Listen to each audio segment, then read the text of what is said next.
What's going on, everybody? Hello there. Today we're going to be making some brown butter sage gnocchi. Now this only takes 3 ingredients. You're going to need potatoes, an egg, semolina flour. Now you're probably thinking to yourself, Colby, I don't have semolina flour. That's okay. you just need some all-purpose flour. Alright, let's get into it. Start off by washing 4 medium or 2 large-sized potatoes and placing them in a pot of water. We're leaving the skins on these to prevent water from getting into the potatoes and making our pasta all watery. After 45 minutes, bring out your potatoes and peel all the skins off of them. These are going to be hot, so be very careful.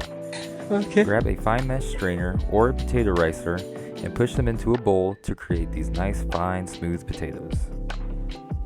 If you don't have a fine mesh strainer or a potato ricer, that's okay. You can mash them with your hands, but make sure to get as much of the chunks as you can to get as smooth as possible. To your potato mixture, add 1 eggshell. Just kidding, 1 egg. And you're gonna mix it together. You what? Until all of the egg is combined with the potato. Sprinkle a decent amount of flour onto your cutting board, and then knead your potato mixture. The amount of flour you use will be different from me. I can't give you an exact estimate, but it was around 4 cups. You're just going to add enough flour until it resembles a tight ball. Next, use a dough cutter to cut your dough into 4 equal sections. If you played with Play-Doh as a kid, you'll know how to do this next part. Roll it out into a log about 2 feet long. Daddy, chill. And then use your scraper to cut off 1-inch sections of your dough. What the dog doing? Now take a fork and take your gnocchi and rub it down the back of the fork like I show here. We're making these lines to help the sauce adhere easier to the gnocchi when we're finished. Once your gnocchi is shaped, you're going to get a pot of water that's briskly boiling, add some salt, and then drop in your gnocchi. You'll know your gnocchi is finished once it rises to the top. Once your gnocchi start floating to the top like this, boil for an additional minute and then strain them.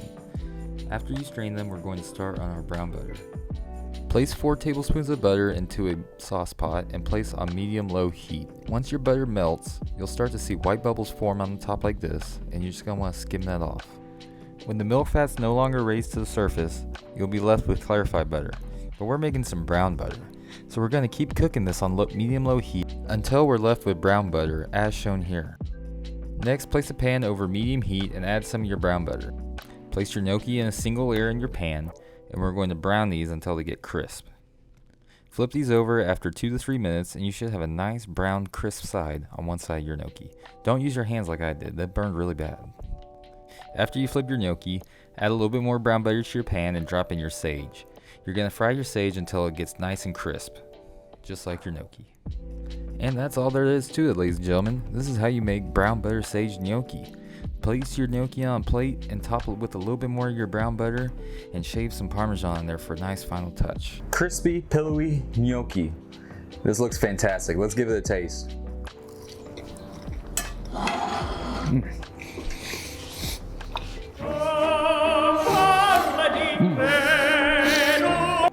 Flavors are exploding in my mouth.